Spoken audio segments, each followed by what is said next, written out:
ماہ ذوالحج شریف اور اس ماہ مقدس کا پہلا جمعہ المبارک ہے۔ یہ بڑی عظمت، بڑی شان اور بڑی عزت والا مہینہ ہے، اور یہ 10 دن خصوصاً بڑی عظمت اور بڑی شان والے ہیں۔ میرے اور آپ کے مہربان آقا امام الانبیاء جناب محمد رسول اللہ صلی اللہ علیہ وسلم نے ارشاد فرمایا کہ میرا وہ امتی جو ان 10 دنوں میں ماہ ذوالحج کے پہلے 10 دنوں میں ایک دن کا روزہ رکھے گا، اللہ تعالیٰ اسے 1 سال کے روزوں کا ثواب عطا فرمائیں گے۔ جو ایک دن عبادت کرے گا، رب تعالیٰ اس کو 1 سال کی عبادت کا ثواب عطا فرمائیں گے۔ اور لکھا ہے جو سابقہ بزرگ گزرے ہیں، اکابر جو بزرگ ہیں، بڑے بڑے اللہ والے گزرے ہیں، ان 10 دنوں میں اگر وہ حج کرنے کے لیے نہیں جاتے تھے، جس ملک میں بھی ہوتے تھے اسی ملک میں رہتے ہوئے وہ یوں حالت بناتے تھے جیسے حاجی کی حج پر ہوتی ہے کہ نہ وہ بالوں میں کنگھی کرتے تھے، نہ ان دنوں میں وہ غسل کرتے تھے، نہ بالوں میں تیل لگاتے تھے، نہ بالوں کو سنوارتے تھے، ویسے درویش بن کے رہتے تھے۔ جو حالت حاجی کی ہوتی ہے وہی حالت بنا کر رکھتے تھے۔ یہ بڑی عظمت والے دن ہیں، اور ان عظمت والے دنوں میں عظمت والوں کا ذکر ہو جائے تو پھر کہتے ہیں سونے پہ سہاگا ہے۔ ایک تو اس مہینے میں ہم حج کرتے ہیں، جیسے پچھلے جمعے میں ہم نے عرض کیا تھا حج کے بارے میں اپنی استطاعت کے مطابق کہ پوری دنیا سے لاکھوں کی تعداد میں لوگ جمع ہوتے ہیں، حج کرتے ہیں، حج جیسی اہم سعادت حاصل کرتے ہیں۔ اور حج کے بعد سیدنا ابراہیم اور سیدنا اسماعیل خلیل اللہ ذبیح اللہ علیہ السلام کی سنت کو زندہ کرتے ہوئے قربانی کرتے ہیں۔ یہ اللہ تعالیٰ کی اپنے بندوں کے ساتھ محبت کی ایک نشانی ہے کہ جو رب کے ساتھ محبت کرتا ہے رب تعالیٰ اس کے ساتھ کیا فرماتا ہے، کیسا سلوک فرماتا ہے کہ حضرت ابراہیم اور حضرت اسماعیل ذبیح اللہ علیہ السلام نے اللہ تعالیٰ کے ساتھ محبت کی ہے، اور بڑی دل سے محبت کی ہے، دل کی گہرائی سے محبت کی ہے۔ اور اس محبت کا اللہ تعالیٰ نے کتنا بڑا انعام عطا فرمایا ہے۔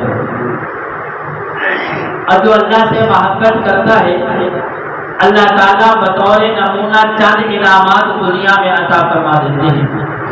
آخرت میں تو جو رب نے اجر عطا فرمانا ہی فرمانا ہے، رب تعالیٰ کچھ انعامات اس کو دنیا میں عطا فرما دیتے ہیں۔ رب تعالیٰ نے قرآن کے اندر اعلان فرمایا بھائی ابراہیم ربہ بکلمات فاتمہن۔ رب تعالیٰ نے جس سے دین کا کام لینا ہوتا ہے، رب تعالیٰ جس کو اپنے قریب کرتا ہے پہلے اس سے امتحان بھی لیتا ہے، کیا امتحانات میں میرا بندہ ثابت قدم رہتا ہے یا نہیں رہتا۔ جس نے چلنا دین پہ ہوتا ہے، خدمت دین کی کرنی ہوتی ہے، پھر بڑے بڑے امتحانات آتے ہیں، بڑی بڑی آزمائشیں آتی ہیں، ان آزمائشوں سے ان امتحانات سے گزرنا پڑتا ہے۔ تو اللہ تعالیٰ نے ابراہیم علیہ السلام کو امتحانات سے گزارا ہے، ماں کی گود سے لے کر آخری وقت تک بڑے بڑے امتحانات سے رب تعالیٰ نے گزارا ہے۔ اور پھر رب تعالیٰ نے خود اعلان فرمایا کہ میں نے ابراہیم کو جس آزمائش میں بھی مبتلا کیا ہے، جس امتحانات سے بھی میں نے گزارا ہے، ابراہیم اس امتحان میں کامیاب ہوا ہے، اس امتحان میں کامیاب ہوا ہے۔ اور جب بچہ امتحان میں سے کامیاب ہوتا ہے پھر رب تعالیٰ اس کو دنیا کے لحاظ سے بھی جو امتحان میں کامیاب ہوتا ہے اسے انعام ملتا ہے۔ تو امتحان میں کامیاب ہوا ہے تو فرسٹ آیا ہے، اساتذہ کی طرف سے، ماں باپ کی طرف سے، بہن بھائیوں کی طرف سے، عزیز رشتہ داروں کی طرف سے اسے انعامات ملتے ہیں، مبارکبادیں ملتی ہیں کہ وہ امتحان میں سے کامیاب ہوا ہے۔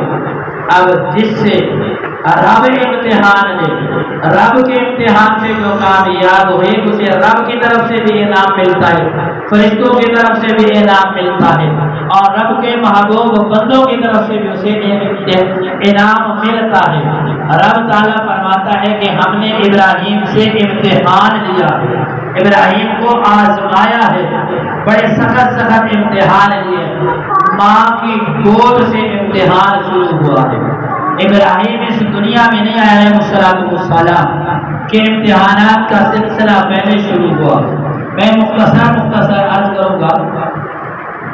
ایک نمرود کا وقت ہے، اس کا زمانہ ہے، وہ سویا ہے، رات کو خواب دیکھا۔ کیا خواب دیکھتا ہے کہ آسمان پہ ستارہ طلوع ہوتا ہے، اس کے سامنے روشنی چاند کی مان پڑ جاتی ہے، وہی ستارہ دن کو طلوع ہوتا ہے تو سورج کی روشنی مان پڑ جاتی ہے۔ نجومیوں کا دورہ تھا، صبح کا وقت ہوا، نجومیوں کو بلایا اور پوچھا کہ میں نے یہ خواب دیکھا ہے، تو نجومیوں نے کہا کہ ایک بچہ پیدا ہونے والا ہے، ابھی وہ باپ کی پشت میں ہے، باپ کی پشت سے ماں کے پیٹ میں ابھی تک وہ منتقل نہیں ہوا، جب وہ بچہ پیدا ہوگا وہ تیرے مقابلے میں کھڑا ہوگا۔ اب کیونکہ یہ بڑا ظالم اور جابر تھا، طاقت کا نشہ تھا، تو اس نے کہا کیوں نہ ہو کہ رات کے وقت پہرا لگا دیا جائے کہ کوئی مرد عورت آپس میں نہ مل سکے، لیکن رب تعالیٰ فرماتا ہے ان ربک فعال لما یرید، تیرا رب جس چیز کا ارادہ فرما لیتا ہے دنیا کی کوئی طاقت اسے نہیں روک سکتی ہے، دنیا کی کوئی طاقت اسے نہیں روک سکتی ہے۔ رب چاہے تو بغیر ماں کے حضرت حوا کو پیدا فرما دے، رب چاہے تو بغیر باپ کے حضرت عیسیٰ علیہ السلام کو پیدا فرما دے، وہ رب تو قادر ہے نا، وہ کون فرماتا ہے فیکون تو وہ ہو جاتا ہے۔ رب تعالیٰ فرماتا ہے جب میں ارادہ کر لیتا ہوں دنیا کی کوئی طاقت روکے نہیں دکھا سکتی۔ تو رب تعالیٰ نے ابراہیم کو پیدا فرمایا ہے، رب تعالیٰ نے نمرود کو پیدا فرمایا، اور جو نمرود کا خادم خاص تھا آزر، اس کے گھر پیدا فرمایا، اس کے گھر میں تربیت ہوئی ہے، اس کے گھر میں پلے ہیں پڑے ہیں جوان ہوئے ہیں۔ یہ آزر نمرود کا خادم خاص تھا، اور جس رات انہوں نے خواب دیکھا، اگلی رات جب نجومیوں نے دن کے وقت یہ بتایا کہ ایک بچہ پیدا ہونے والا ہے، اس رات کو جس بندے کی ڈیوٹی لگی تھی یہی آزر تھا کہ کسی مرد اور عورت کو تو نے ملنے نہیں دینا، اسی آزر کی ڈیوٹی لگی تھی، اور اسی آزر کے گھر حضرت ابراہیم کو رب تعالیٰ نے پیدا فرما دیا ہے۔ جیسے فرعون نے اعلان کیا تھا تو رب تعالیٰ نے موسیٰ علیہ السلام کی پرورش اسی فرعون کے گھر کی ہے، اور یہ میرے رب کی قدرت ہے کہ وہ جو چاہے وہ ہو کر ہی رہتا ہے۔ دنیا کی ساری طاقتیں مل جائیں، رب کا مقابلہ نہیں کر سکتی، چاہے کچھ بھی ہو جائے۔ وقت گزرتا گیا، بیان کر رہا تھا کہ ماں کی گود سے امتحانات شروع ہوئے۔ ابراہیم علیہ السلام بچپن ہے، جو نبی ہوتا ہے نبی وہ بچپن ہی سے نبی ہوتا ہے، اس کی رب تعالیٰ تربیت فرماتے ہیں، کیونکہ اس نے نبی بننا ہوتا ہے، رب کا قاصد بننا ہوتا ہے، رب کا نائب بننا ہوتا ہے، رب کے دین کی تبلیغ کرنی ہوتی ہے، بڑے بڑے امتحانات سے گزرنا ہوتا ہے۔ کہتے ہیں اماں مجھے یہ بتا میرا رب کون ہے، میرا رب کون ہے؟ تو اماں نے کہا بیٹا تیرا رب میں ہوں۔ کہا تیرا رب کون ہے؟ کہا میرا رب تیرا باپ ہے۔ کہا میرے باپ کا رب کون ہے؟ کہا تیرے باپ کا رب نمرود ہے۔ اور ہر سوال کے ساتھ ابراہیم نے یہی عرض کیا ماں مجھے بھی بھوک لگتی ہے، تجھے بھی بھوک لگتی ہے، تو بھی کسی کے محتاج ہے، رب تو وہ ہوتا ہے جو کسی کا محتاج نہیں ہوتا۔ یہ کیسا رب ہے؟ باپ کی باری رب نے حضرت ابراہیم نے یہی فرمایا۔ جب نمرود کی باری آئی تھی تیرے باپ کا رب نمرود ہے، کہا وہ کیسا رب ہے؟ جیسے میرا باپ محتاج ہے ایسے نمرود محتاج ہے، وہ بھی کھاتا ہے پیتا ہے، رب تو وہ ہوتا ہے جو نہ کھاتا ہے نہ پیتا ہے نہ کسی کا محتاج ہوتا ہے۔ کہا بیٹا خاموش ہو جا، چھوٹا موڑ بڑی باتیں کرتا ہے۔ اب رات کا وقت ہوا، آزر گھر میں آیا تو آپ کی والدہ کہنے لگی کہ یہ تو ہمارا بچہ ہے نا، یا بڑی عجیب عجیب باتیں کرنے لگے۔ کہا کیا کہتے ہیں؟ کہا مجھ سے پوچھا تھا میرا رب کون ہے؟ میں نے کہا تیرا رب میں ہوں۔ پھر کہتا تھا تیرا رب کون ہے؟ میں نے کہا تیرا باپ۔ کہتا تیرا باپ کا رب کون ہے؟ تو میں نے کہا نمرود۔ تو یہ کہتا ہے نمرود کا رب کون ہے؟ وہ تو خود اپنے آپ کو رب کہتا تھا۔ تو یہ عجیب و غصن کا صبح ایسے کرتے ہیں، جب میں کام پہ جاؤں گا اس کو ساتھ لے جاؤں گا، یہ سارا دن میرے ساتھ کام کرے گا تو اس کا دماغ ٹھیک ہو جائے گا۔ اسے کیا پتا تھا کہ یہ تو دنیا والوں کو دماغ ٹھیک کرے گا، یہ تو ہاتھ میں وقت کے سامنے میں سینہ سپر ہو کر کھڑا ہو جائے گا۔ صبح کا وقت ہوا، ابراہیم علیہ السلام کا باپ ساتھ لے کر نکلا، اور بعض روایتوں میں لکھا ہے کہ یہ آدر جو تھا ابراہیم علیہ السلام کا والد نہیں تھا بلکہ چچا تھا، والد جو بھی تھا باپ تھا یا چچا تھا۔ صبح کے وقت ساتھ لے کر نکلا، بازار میں گئے۔ یہ عادت جو تھا یہ خود اپنے ہاتھوں سے بت بناتا تھا۔ جب رب تعالیٰ کسی عقل میں پردہ ڈالتا ہے تو ایسے ہوتا ہے کہ اپنے ہاتھ سے بناتے ہیں اور پھر وہیں کو سجدہ شروع کر دیتے ہیں کہ یہ ہمارے رب ہے۔ یہ عقل نہیں آتی کہ اپنے ہاتھ سے تو اس کو بنایا ہے، یہ تو خود میرا محتاج ہے، میرا رب کیسے ہو سکتا ہے۔ اب صبح کا وقت ہوا، خود بیچنے کے لیے نکلے۔ اب ابراہیم علیہ السلام کا والد چچا آگے گئے، وہ کہتے ہیں میں نے آگے آواز لگانی ہے، تو نے پیچھے آواز لگانی ہے کہ ہاں واقعی یہ بڑے عمدہ بت ہیں۔ باپ یا چچا آواز لگاتا ہے کہ بت لے لو، بڑے عمدہ بت ہے۔ بیٹا یا بھتیجا پیچھے آواز لگاتا ہے کہ یہ جھوٹ بولتا ہے، یہ جھوٹ بولتا ہے، یہ کسی کام کے نہیں ہے، یہ تو خود کسی کے محتاج ہیں، یہ رب کیسے ہو سکتے ہیں۔ کہا بیٹا تو اچھا میرا کاروبار چمکانے کے لیے آتا ہے، میں آواز گلا پھاڑ پھاڑ کے آوازیں لگا رہا ہوں کہ یہ بت لے لو، یہ بڑے عمدہ بت ہیں، یہ رب ہیں، اور تم کہتا ہے میرا باپ جھوٹ بولتا ہے۔ اب ابراہیم علیہ السلام کا جواب دیکھیں، قرآن نے کس طرح ترجمانی کی ہے۔ فرمایا یا ابت لم تعبد ما لا يسمع، فرمایا اے ابا تو اس کی عبادت کرتا ہے جو نہ سنتا ہے، نہ بولتا ہے، نہ دیکھتا ہے، نہ کھاتا ہے، نہ پیتا ہے، جو خود تیرا محتاج ہے، جس کو تو نے خود اپنے ہاتھ سے بنایا ہے، شام خوشی کے سامنے سجدہ کرتا ہے، یہ کیسا تیرا رب ہے، کیسا تیرا رب ہے۔ باپ نے گھر سے نکال دیا، ابراہیم گھر سے نکل جا تو ہمارے خداؤں کا نافرمان ہو گیا، تو ہمارے خداؤں کا نافرمان ہو گیا، باپ نے گھر سے نکال دیا۔ اب وطن سے جلا وطن ہونا، اس سے بڑی آزمائش کیا ہو سکتی ہے، اس سے بڑی آزمائش کیا ہو سکتی ہے۔ وقت گزرتا گیا، ایک وقت وہ آ گیا کہ حاکم وقت کے سامنے کھڑا ہو گیا، مناظرہ ہوا۔ میں نے مختصر عرض کرنا، ٹائم بہت مختصر ہے۔ نمرود سے مناظرہ ہو رہا ہے، نمرود کہتا ہے میں رب، ابراہیم کہتا ہے رب وہ وحدہ لا شریک جو ہے میرا وہ رب ہے۔ نمرود کہتا ہے ایسے نہیں ہو سکتا، کیسے ہے کہ وہ تیرا رب ہے۔ ابراہیم علیہ السلام نے فرمایا میرا رب وہ ہے جو زندہ بھی کرتا ہے اور مارتا بھی ہے۔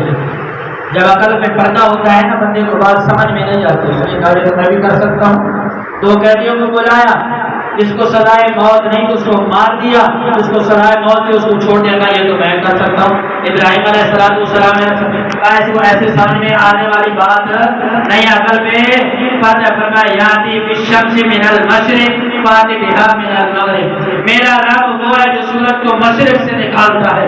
اگر دو رب ہے نا آج ذرا مغرب سے نکال کر دیکھا پتہ چل جاتا ہے، دودھ کا دودھ پانی کا پانی ہو جائے گا۔ اب کیسے؟ اور یہ کفر کی نشانی ہے، جب دلائل کی جنگ ہارتا ہے نا وہ گولی اور گالی کا راستہ اختیار کرتا ہے۔ اور اسلام کی یہ خصوصیت ہے کہ اسلام نے ہمیں یہ سبق سکھایا ہے کہ ہمیشہ دلائل کی جنگ لڑنی ہے، قرآن سے بڑی کوئی دلیل نہیں ہو سکتی ہے، رب اور رب کے معبود سے بڑی کوئی دلیل کائنات کے اندر رب نے نہیں بڑھنی۔ تو اللہ کے نبی کیا فرما رہے ہیں؟ یاتی بالشمس من المشرق فاتی بہا من المغرب، اگر تو سچا ہے آج پھر سورج کو مغرب سے نکال کر دکھا، تیری خدائی کا بھی پتہ چل جاتا ہے۔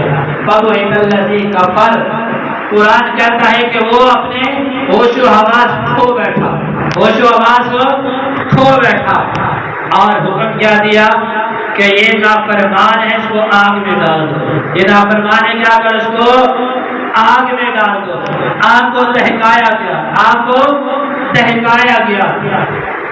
اب ابراہیم کو آگ میں ڈالنا ہے. آگ اتنی بلند ہے کہ اوپر سے پرندہ بھی گزرتا ہے تو وہ بھی جھلس کے آگ میں گر جاتا ہے. آگ کے شعلے بلند ہو رہے ہیں. اب ابراہیم کو اس آگ میں ڈالنا ہے. یہ بڑا امتحان ہوتا ہے. ابراہیم مجھے رب مان لے. ارے پاگل, اس آگ کے ڈر سے میں رب کو چھوڑ دوں؟ جو آگ جلتی ہی میرے رب کے حکم سے ہے, اس رب کو میں چھوڑ دوں؟ کبھی تیار ہو جا. اب ابراہیم بھی آگے, اسرائیل بھی آگے, اسرافیل بھی آگے, میکائیل بھی آگے. اے ابراہیم, ہم تیری مدد کے لیے آئے ہیں. فرمایا ہے فرشتوں, اگر تو میں دنیا کے لیے جا رہا ہوتا تو دنیا والوں سے مدد مانگتا, اور جس رب کی میں محبت میں جا رہا ہوں وہ رب خود میرے ساتھ محبت کرے گا, وہ رب خود بچائے گا جس کی محبت میں میں جا رہا ہوں. اب رب تعالیٰ کو یہ الفاظ اتنے پسند آئے کہ رب تعالیٰ نے اپنی محبت کا اظہار کیسے فرمایا. فرمایا قلنا یا نار کونی بردا وسلاما علی ابراہیم. کاش کہ ہم عربی کو سمجھتے, عربی کے لہجے کو سمجھتے, عربی بول چال کو سمجھتے, اور عربی کے خط و خان کو سمجھتے. رب تعالیٰ کس طرح اپنی محبت کا اظہار فرمایا. قلنا یا نار کونی, رب فرماتا ہے ہم نے کہا. رب کیا فرماتا ہے؟ ہم نے کہا اے آگ ٹھنڈی ہو جا, اے آگ ٹھنڈی ہو جا. لیکن اتنے ٹھنڈے بھی نہیں ہونا ہے کہ تیری ٹھنڈک کی وجہ سے میرے خلیل کو تکلیف پہنچے, میرے خلیل کو تکلیف. سلام علی ابراہیم, بلکہ تو نے سلامتی والا بننا ہے, تو نے سلامتی والا بننا ہے. سادے لفظوں میں کہ تو نے گلے گلزار بن جانا ہے کہ میرے خلیل کو ذرا برابر تیری ٹھنڈک کی وجہ سے بھی تکلیف نہ پہنچے. میں کہتا ہوں رب تعالیٰ کی محبت میں جو بندہ نکلتا ہے نا, رب تعالیٰ اپنا ضابطہ ہی بدل دیتا ہے. رب تعالیٰ اپنا ضابطہ ہی بدل دیتا ہے. رب نے آپ کو پیدا ہی اس لیے کیا ہے کہ تو نے جلانا ہے, دنیا میں بھی جلانا ہے اور آخرت میں بھی میرے نافرمانوں کو تو نے جلانا ہے. کس کو؟ میرے نافرمانوں کو, میرے نیک بندوں کے نافرمانوں کو تو نے جلانا ہے. اور یاد رکھنا, جب ابراہیم آگ میں گئے, آگ نے ٹھنڈے ہو کر بتایا ہے کہ جو رب کا محبوب ہوگا, جس نے رب سے محبت کی ہے یا رب کے محبوب سے محبت کی ہے, مجھے آگ کو یہ حکم نہیں ہے کہ میں اس کو جلا دوں. میں اس کے لیے گلے گلزار بن جاؤں گی, چاہے دنیا ہو چاہے آخرت ہو. نہ دنیا کی آگ اس کو جلا سکتی ہے, نہ آخرت کی آگ اسے جلا سکتی ہے. آگ ٹھنڈی ہو گئے, کچھ دن گزرے, کچھ وقت گزرا, دیکھنے کے لیے گئے کہ آپ تو ابراہیم کی ہڈیاں بھی جل چکی ہوں گی, ابراہیم کی ہڈیاں بھی جل چکی ہوں گی. لیکن جب دیکھنے کے لیے گئے, جس جگہ پہ ابراہیم تھے اس جگہ پہ آگ نے اثر نہیں کیا. مختصر آگے چلتے ہیں. پھر وہ وقت آ گیا. شروع میں نے کہا تھا وَاتَّخَذَ اللَّهُ إِبْرَاهِيمَ خَلِيلًا, کہ رب تعالیٰ نے فرمایا کہ ابراہیم کو ہم نے اپنا خلیل بنایا ہے.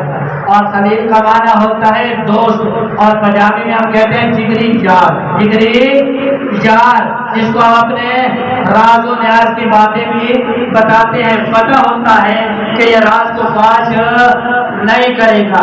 ایک رب نے خلیل بنایا ہے اور ایک رب نے حبیب بنایا ہے. ابھی بات ہو رہی ہے خلیل کی. رب فرماتا ہے وَاتَّخَذَ اللَّهُ إِبْرَاهِيمَ خَلِيلًا, کہ میں نے ابراہیم کو اپنا خلیل بنایا, اپنا جگری یار بنایا, گہرا دوست بنایا ہے.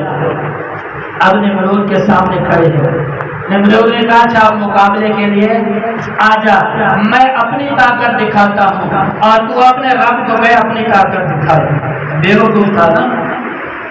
تو ابراہیم علیہ السلام نے فرمایا کہ ایسے نہیں کہتے, رب کا مقابلہ بڑا مشکل ہے. اس نے کہا نیا تو رب کو کہہ جو تیری طاقت ہے وہ دکھا دے, میں اپنی طاقت دکھاتا ہوں. اب ادھر کفار کا لشکر جمع ہو گیا. ابراہیم علیہ السلام نے اللہ کی بارگاہ میں عرض کیا اللہ ایک بے وقوف ہے, میری بات نہیں سمجھتا, اب تو ہی اللہ اس کو سمجھا. تو رب تعالیٰ فرمایا میں اس کو ایسے سمجھاؤں گا کہ اس کے پیروکار قیامت تک یاد رکھیں گے. قیامت تک یاد رکھیں گے، یا اللہ میری مدد فرما، اے میرے خلیل بے فکر ہو جا، اب میں تیری مدد کروں گا۔ یا اللہ تو بندے بھیجے گا، فرمایا وہ بھی بندے لے کر آ رہا ہے، میں بھی بندے لے کر آؤں گا، مجھے رب وحدہ لا شریک توڑ دے گا۔ یا اللہ فرشتے بھیجے گا، رب نے فرمایا اتنی طاقت نمرود کی بھی نہیں ہے کہ میں آج سے فرشتے اتار دوں، فرشتوں جیسی اس کی حیثیت نہیں ہے، اس کے مقابلے میں فرشتے اتاروں گا، ذرا دیکھ تو صحیح، تماشا تو دیکھ۔ اب نمرود کا لشکر آ گیا میدان میں، ادھر سے رب تعالیٰ نے فرمایا اے ابراہیم ذرا دیکھنا میرا لشکر بھی آ رہا ہے۔ لشکر کس کا آیا؟ مچھر آ گیا، مچھر آ گئے، گرمیوں میں ہمیں بھی بڑا سکھاتا ہے، تو مچھر آ گئے، مچھروں نے میرے خیال میں یہ فیصلہ جو مچھر ہے نا یہ اسی نسل میں سے ہے، بڑا ظالم ہے، تو مچھروں کا لشکر آ گیا۔ اب سارے کوئی ادھر بھاگ رہا ہے، کوئی ادھر بھاگ رہا ہے، یہ میرے رب کی قدرت ہے، رب پہ بھروسہ کر کے تو دیکھنا، اگر وہ بڑے بڑے ہاتھیوں کا لشکر آئے ابابیل پرندوں سے نسل و نابود کروا کے رکھ دے، اگر نمرود کا لشکر آئے چھوٹے چھوٹے مچھروں سے زلیل و خوار کر کے رکھ دے۔ اب یہ نمرود بھاگا بھاگا بیوی کے پاس، اس نے کہا خیریت تو ہے؟ کہا کچھ نہ کچھ جو ہمارے ساتھ ہے، ایسا لشکر آیا، اس نے کہا کیسا آیا؟ ایک مچھر بیٹھا، اس نے اشارہ کیا، یہ دیکھ، اب اس نے اشارہ کیا، وہ اٹھا اور اس کے ناک میں گھس گیا، ناک میں گھسا، دماغ تک پہنچ گیا۔ اب بادشاہ سلامت کے وزیر آتے ہیں، پوچھتے ہیں بادشاہ سلامت خیریت تو ہے؟ کہتے ہیں خیریت بعد میں بتاؤں گا، پہلے ایک جوتا اٹھا میرے سر میں مار، جوتا اٹھا میرے سر میں مار۔ جب کو قصہ کہانی نہیں سنا رہا، جب قرآن پاک سنا رہا ہوں، کہا جوتا اٹھا میرے سر میں مار۔ اب وزیر جوتا اٹھاتا ہے، بادشاہ سلامت، اور سادے لفظوں میں کہوں کہ اپنے بدبخت خدا کے سر میں مارتا ہے، اس کو شرمت دیتا ہے۔ دوسرا آتا ہے، ہاں بادشاہ سلامت خیریت تو ہے؟ کہتے ہیں خیریت ہے، جوتا اٹھاؤ میرے سر میں مار۔ اب سر میں جوتے پڑتے ہیں تو اس کو سکون ملتا ہے۔ اللہ کے محبوب کے مقابلے میں تو کھڑا ہوا ہے، تو نے رب کا مقابلہ کیا ہے؟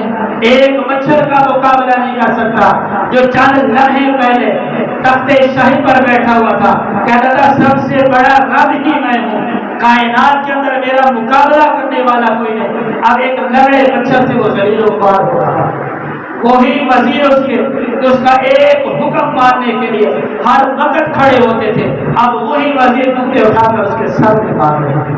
یہ میرے رب کی قدرت ہے، یہ میرے رب کی قدرت ہے۔ رب نے نا ابراہیم کو خلیل بنایا ہے، کیوں بنایا ہے؟ کیوں بنایا ہے؟ میں نے ایک دو حدیثیں سنانے وقت مختصر ہے۔ رب تعالیٰ نے فرمایا کہ ابراہیم میں نے تجھے اپنا خلیل اس لیے بنایا ہے کہ میری مخلوق کے بارے میں تو نرم گوشہ رکھتا ہے، تیرا دل میری مخلوق کے بارے میں بہت ہی زیادہ نرم ہے۔ میں اکثر کہتا ہوں ہم بزرگوں کے واقعات بھی پڑھتے ہیں، انبیاء کے واقعات بھی پڑھتے ہیں، صحابہ کی بھی پڑھتے ہیں، اور یہاں اللہ کے واقعات بھی پڑھتے ہیں، لیکن پڑھنے کا مقصد یہ ہوتا ہے کہ ہمیں اس میں سے کچھ سبق ملے، کچھ سب ایک ہوتا ہے مزہ لینا، اور مزہ لے کر اس پہ عمل کرنا اصل محبت یہ ہے۔ اور ابراہیم علیہ السلام نے یہ محبت کر کے دکھائی ہے، یہ محبت کر کے دکھائی ہے۔ اور ابراہیم علیہ السلام مہمان نواز بڑے تھے، مہمان نواز بڑے تھے۔ ایک مرتبہ نا ایک بندہ آیا، آپ کے ساتھ دسترخوان پہ بیٹھا، اور آپ کی یہ خاصیت تھی غریب ہو امیر ہو اپنے ساتھ بٹھا کر کھانا کھلاتے تھے۔ اب وہ غیر مسلم تھا، اس نے بسم اللہ نہیں پڑھی، آپ نے دسترخوان سے اٹھا دیا کہ جس رب کا رزق کھا رہے اس کا نام نہیں لے، اس کو اٹھا دیا۔ تو رب تعالیٰ نے نئی بیٹی کہ ابراہیم دیکھنے سے کتنی عمر ہو گئی ہے، میرا نام فرمان ہے نا، میں اس کو رزق کھلا رہا ہوں، اور تجھے ایک وقت کا کھانا کھلانا پڑا، تو نے دسترخوان سے اٹھا دیا، تو نے دسترخوان سے اٹھا دیا۔ تو رب جب ناراض ہوتا ہے اس سے رزق نہیں چھینتا، رزق نہیں چھینتا، رب اپنے نافرمانوں کو بھی رزق کھلاتا ہے، صرف یہی بات ہے کہ ان سے حق سمجھنے کی توفیق چھین دیتا ہے، اپنے سامنے جھکنے کی رب تعالیٰ توفیق چھین دیتا ہے۔ ابراہیم علیہ السلام بڑے مہمان نواز تھے، 4 دروازے اپنے گھر کے رکھے ہوئے تھے، کہ ہر طرف سے میرے گھر میں مہمان آئے، ہر وقت لنگر شریف چلتا ہی رہتا تھا، لوگ کھاتے رہتے تھے۔ ایک وقت وہ آ گیا کہ گھر میں نا آٹا ختم ہو گیا، دانے ختم ہو گئے۔ آپ کا مصر میں ایک دوست رہتا تھا، آپ نے اپنے چند وزیروں کو چند بوئے دے کر بھیجا کہ وہاں سے گندم لے آؤ، یہاں گندم ختم ہو گئی ہے اور لوگ بھوکے ہیں۔ اب جب یہ وزیر آپ کے پہنچے ادھر مصر میں تو وہاں بھی قحط پڑ چکا تھا، وہاں سے بھی گندم ختم ہو چکی تھی۔ اب یہ خالی بورے لے کر واپس آ رہے، رستے میں آئے، ان کے ذہن میں خیال آیا کیوں نہ جب ہم خالی بورے لے کر جائیں گے، اب تو لوگ بھوکے ہیں، وہ دیکھیں نا دور سے تو ان کا دل ٹوٹ جائے گا کہ جیسے خالی ہاتھ گئے ویسے خالی ہاتھ واپس آ رہے۔ میں نے شروع میں کہا نا کہ رب تعالیٰ سے محبت کرو، رب تعالیٰ اپنے ضابطے ہی بدل دیتا ہے۔ رب سے محبت کر کے تو دیکھ، تو اسباب پہ یقین نہ رکھ، تو مسبب الاسباب پہ یقین رکھ، وہ وہاں سے سبب پیدا فرما دے گا جہاں تم نے سوچا بھی نہیں ہوگا، جہاں تم نے سوچا بھی نہیں ہوگا۔ تو انہوں نے سوچا کیوں نہ کریں کہ یہ بورے ریت کے بھر لیں، ریت کے بورے بھر کر لے جائیں، چاہے دور سے دیکھیں گے کچھ نہ کچھ تو تسلی ہوگی نا۔ اب ریت کے بورے بھرے گھر لے کر آ گئے۔ ابراہیم علیہ السلام کہیں مصروف تھے، جس جگہ پہ یہ گھلال اناج پڑا ہوتا ہے وہاں جا کر اناج رکھ دیا اور باہر آ گئے، اور ابراہیم علیہ السلام کا بھی خبر نہیں پہنچی۔ آپ کی بیوی حضرت ہاجرہ اور حضرت سارہ جب گئے، دیکھا کہ بورے بھرے پڑے ہیں، اپنے بورے کے منہ کو جب کھولا تو وہاں سے کیا نکلی؟ گندم نکلی ہے، اور آپ نے ان گندم کو پیسا، اب آٹا گوندھا گیا اور روٹیاں بنائی گئی، لنگر شریف شروع ہو گیا۔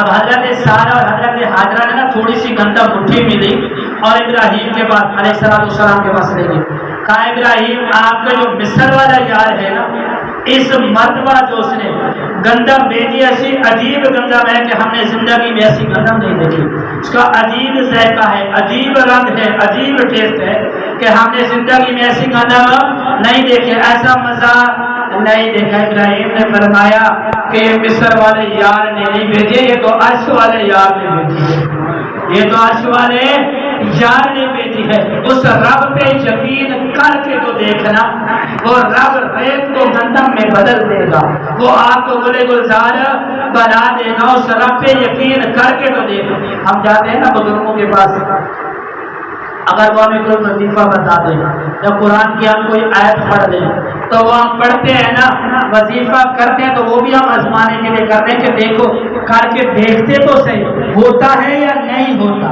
بھئی رب کو بھی کبھی آزمایا جاتا ہے، رب تو کہتا ہے میں اپنے بندوں کو آزماتا ہوں، ہم رب کو آزمانے بیٹھ جاتے ہیں۔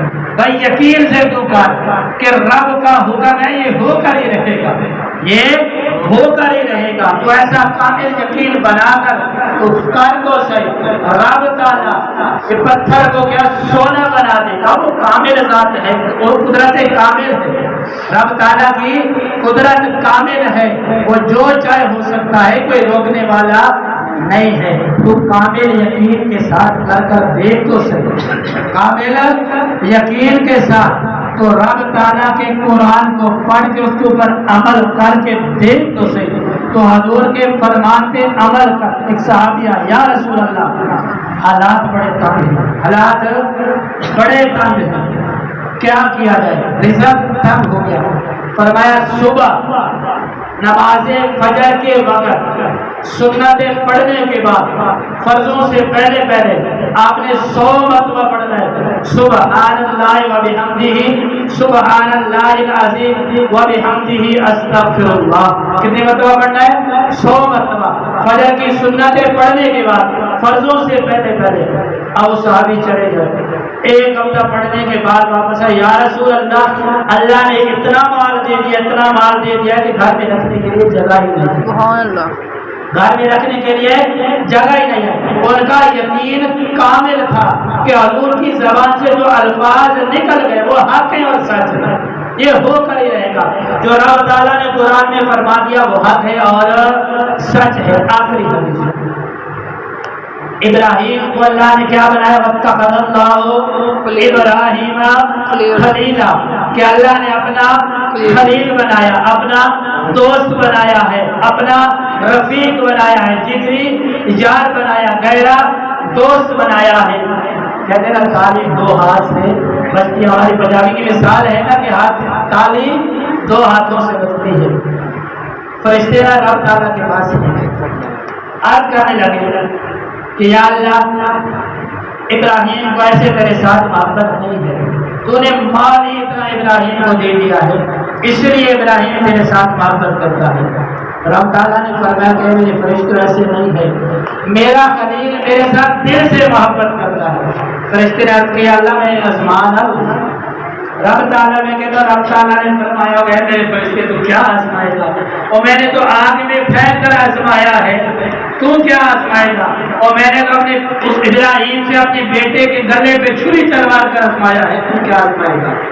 اب وہ فرشتہ آزمانے کے لیے آ گیا۔ ابراہیم کے پاس بڑا مال تھا، آپ ایک ٹیلے پہ بیٹھے ہوئے ہیں، ایک طرف اونٹ ہے، ایک طرف بکری ہے، ایک طرف گائے ہے، ایک طرف بھینس ہے، جہاں تک نظر جاتی ہے نا ابراہیم کا مال ہی مال چل رہا ہے۔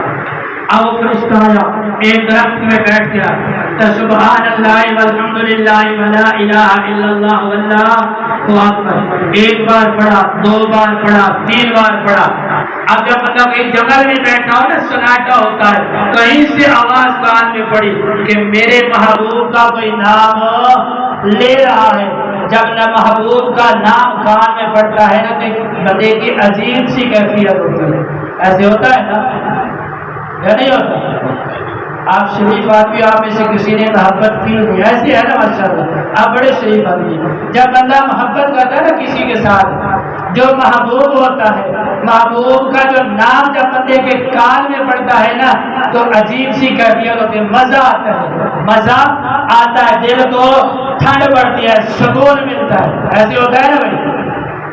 اب اللہ کا نام کان میں پڑا تو ابراہیم کے کان، ایسے کہتے ہیں بندے نے کان کھڑے کیے، اب سن رہے ہیں کہ آواز کہاں سے آ رہی ہے۔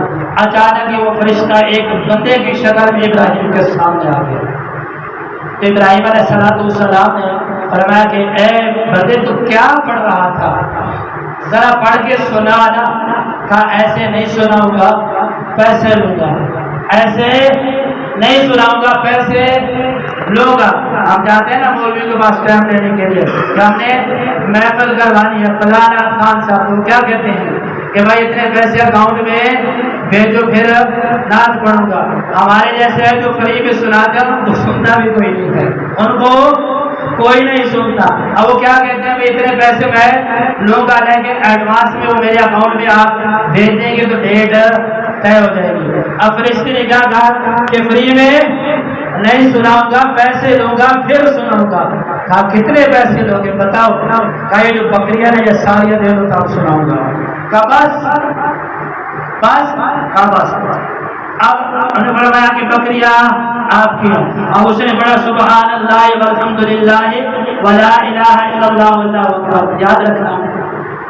یہ حضور کا فرمان ہے، بخاری شریف کی آخری حدیث ہے، بخاری شریف کی آخری حدیث ہے، اور یہی الفاظ وہاں پر ہیں، سبحان اللہ و بحمدہ سبحان اللہ العظیم۔ اللہ کے نبی نے فرمایا خفیفتان علی اللسان ثقیلتان علی المیزان، کہ یہ الفاظ زبان پر تو بڑے آسان ہیں، لیکن یہ جو میزان ہے نا، جب کل قیامت والے دن تولا جائے گا یہ الفاظ بڑے ہی بھاری ہیں، یہ الفاظ بڑے ہی بارے ہیں۔ یہ 7 آسمانوں سے یہ الفاظ وزنی ہے جو ایک بار پڑھتا ہے، جو ایک بار پڑھتا ہے۔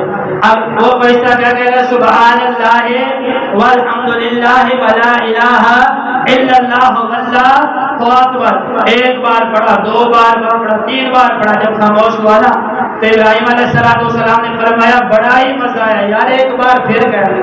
کہا بس پیسے ختم ہو چکے ہیں، پیسے ختم ہو چکے ہیں، ایک بار پھر۔ ابراہیم علیہ السلام نے فرمایا ماں کیا مانگتا ہے؟ کہا یہ جو اونٹ جا گیا نا یہ سارے دے گا تب پڑھوں گا۔ کہا بس، کہا یہ تیرے ہوئے۔ اب پھر اس نے بڑا سبحان اللہ والحمدللہ ولا الہ الا اللہ واللہ وہ اکبر پڑھتا گیا، 2 بار پڑھتا، 3 بار پڑھتا، پھر خاموش ہو جاتا۔ ابراہیم علیہ السلام پھر فرماتے کہ پھر پڑھو، پھر وہ یہ مطالبہ کرتا کہ اب پیسے ختم ہو چکے ہیں۔ ابراہیم علیہ السلام جتنے جانور بادشاہ میں تھے سارے کے سارے اس کے حوالے کر دیے، اب پیسے ختم ہو چکے ہیں، اب ہم محفل نہیں کروا سکتے، پیسے ہو گئے تو محفل کروائیں گے نا بھائی، ناز خان صاحب کو کیا دیں گے بھائی، صحیح والا ہم نے سننا نہیں ہے، پیسے والا آتا نہیں ہے۔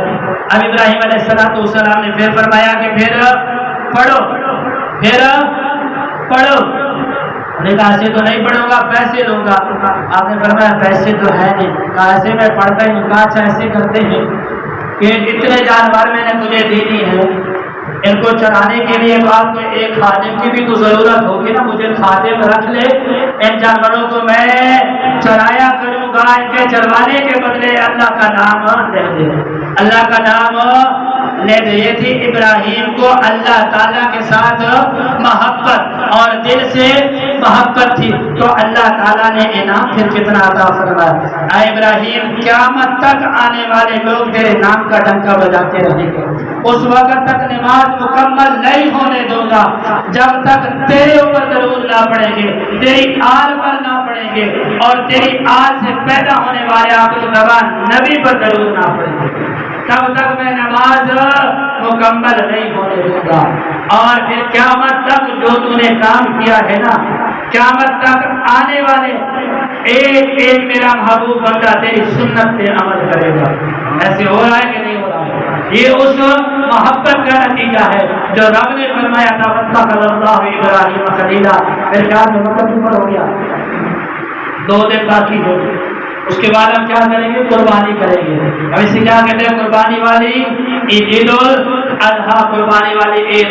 ہم اپنے جانوروں کو ذبح کرتے ہیں، رب تعالیٰ کو ہمارے جانوروں کی کوئی ضرورت نہیں ہے، رب تعالیٰ کو گوشت کی کوئی ضرورت نہیں ہے، رب تعالیٰ کو کھالوں کی کوئی ضرورت نہیں ہے، کھالے آپ نے مولویوں کو دینی ہے، صحیح ہے، گوشت آپ نے خود کھانا ہے، خون زمین میں چلا جائے گا، رب تعالیٰ کے پاس کچھ بھی نہیں جائے گا، اور صرف آپ کا اخلاص جائے گا، صرف اور صرف آپ کا اخلاص جائے گا۔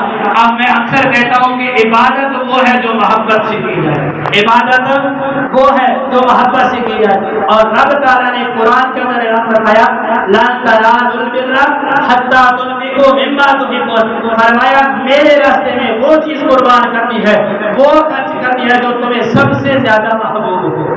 اور حضرت ابراہیم نے خواب بھی یہی دیکھا علیہ السلام کہ میں اپنی ایک محبوب چیز کو اللہ کے راستے میں قربان کر رہا ہوں، اپنی محبوب چیز کو۔ تو آپ نے پھر فرمایا تھا بیٹے سے بڑھ کر مجھے دنیا میں کوئی محبوب ہے دنیا کے لحاظ سے، ویسے تو رب تعالیٰ سے اپنے بیٹے کو قربان کیا ہے۔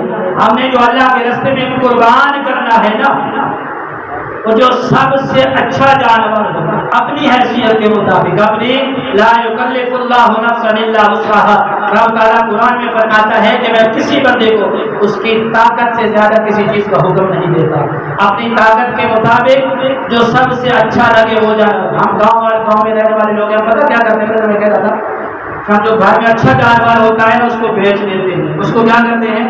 بیچ دیتے ہیں، اور انہیں پیسوں میں سے ہلکا سا کوئی جانور جا کر وہ قربان کر دیتے ہیں۔ جو رب تعالیٰ کے ساتھ ہم دھوکہ نہیں کر رہے ہیں، رب کے ساتھ دھوکہ ہی کر رہے ہیں نا بھائی، یہ کہنا سلو لانا، بھائی اللہ کے ساتھ محبت کرنی ہے، رب تعالیٰ ہم سے قربانی مانگتا ہے، وہ تو ہمیں محبت مانگتا ہے، ہمارا اخلاص مانگتا ہے، اخلاص کے ساتھ ہم نے قربانی کرنی ہے۔ جو سب سے اچھا جانور ہوگا وہ اللہ کے راستے میں قربان کرنا ہے۔ جانور خریدتے وقت دیکھنا ہے کہ بے عیب ہو، جانور کا کوئی بھی حصہ، چاہے اس کا پاؤں ہو، کان ہو، ناک ہو، آنکھ ہو، وہ 2 حصے باقی ہو، اگر ایک حصہ عیب ہو، 2 حصے بھائی صحیح سلامت ہو تو اس کی قربانی کرنا جائز ہے، جائز ہے۔ اگر 2 حصے ضائع ہوں، ایک حصہ مقصد ٹانگ ہے، آپ یہ سمجھتے ہیں کہ اس کا 2 حصے سلامت ہے، ایک حصے میں تھوڑا سا کوئی مسئلہ ہے، اس کی قربانی کرنا جیسے اگر 2 حصے ضائع ہوں، ایک حصہ باقی ہو تو پھر اس کی قربانی صحیح سلامت ہو، خوبصورت جانور ہو، اس کو اللہ کے راستے میں قربان کرنا ہے۔ اور آپ بھی کوشش کرنی ہے کہ عید والے دن جلدی تشریف لے آئے، چونکہ قربانی والی عید ہے، ہم بھی کوشش کریں گے جلدی پڑھنے کی، اور جو طے ہوگا انشاءاللہ اعلان ہو جائے گا، آپ کو پتہ چل جائے گا، لیکن اسپیکر کے ذریعے میری آواز پہنچ جائے گی۔